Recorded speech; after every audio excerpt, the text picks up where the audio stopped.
Hi, you guys. Welcome back for our daily practice questions. As always, I like to get into my introduction and disclaimer before getting started with our questions for today. So, for those of you who are familiar with me, hey, y'all. For those of you who are new here, welcome, welcome, welcome. I am Dr. Brittany Weinstock. I am a family nurse practitioner and I'm the founder and CEO of the Nursing Studio. I provide resources, tools, courses, books, and videos to assist nurses as well as nurse practitioners with success on boards as well as in practice. I've been doing this since 2015, assisting nurses and nurse practitioners internationally.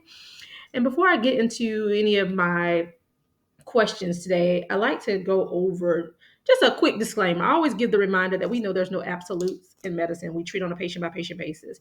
And the questions that I provide are designed based on the guidelines that are currently being tested on the ANCC and AMP. Okay. If I am teaching on current practices that we do in practice, I will always say that in the video so there's no confusion. Okay. All right, you guys, with that being said, let's get into question number one. A patient presents to the office today with complaints of scrotal pain. Print sign is positive on exam. While reviewing the patient's chart, the nurse practitioner notes an allergy to cephalosporins. Based on these findings, how should the nurse practitioner treat? Is it A, flagyl, B, rocephin, C, doxycycline, or D, amoxicillin? Take a moment and tell me what you got in the comments.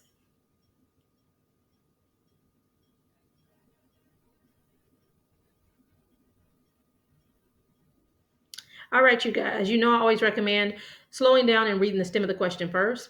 Stem of the question here states, based on these findings, how should the nurse practitioner treat?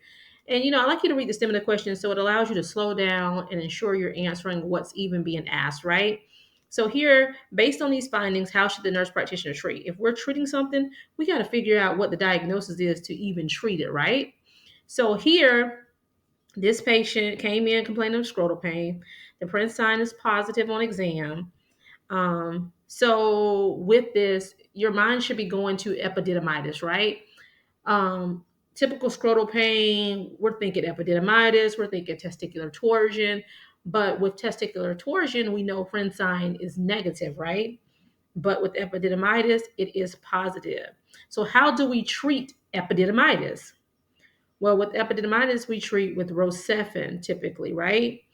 You can also treat with doxycycline. We're not going to go rocephin because it tells us this patient has an allergy to cephalosporins. So your best answer choice is C, doxycycline. Question number two. The nurse practitioner and NP student are discussing Kegel exercises for their patient. The NP student is inquiring about how many to tell the patient to complete at one time. What is the best response? Is it A, 5 Kegels at one time? B, 10 Kegels at one time? C, 15 Kegels at one time? Or D, 1 Kegel at one time? Take a moment and tell me what you got.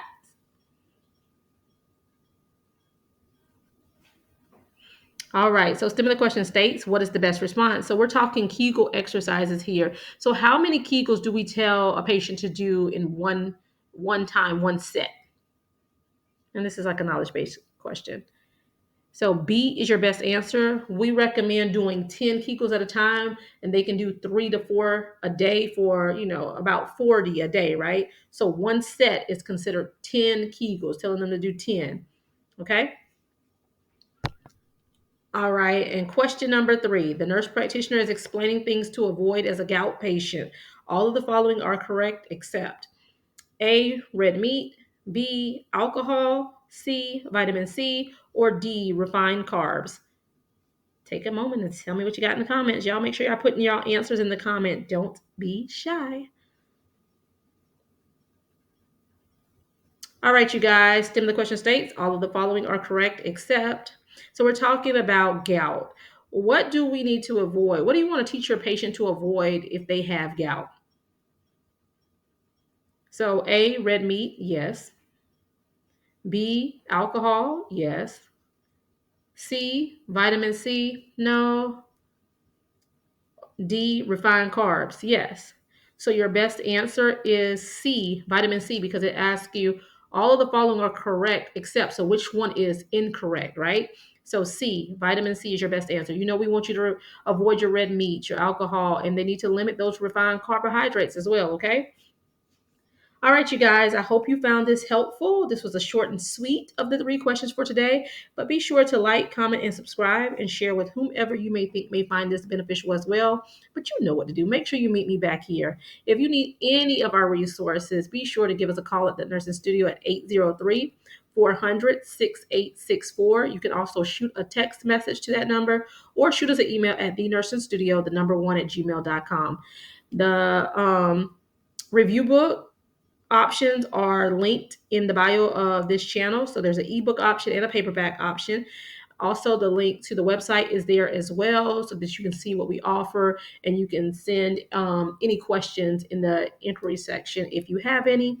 We also offer a self paced review course online. Our 5 week review course is now open for enrollment. So the link is available on the page if you want to enroll as well.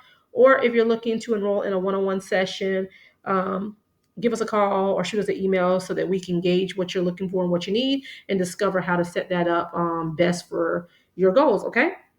But as always, make sure y'all meet me back here. Happy studying. Bye, y'all.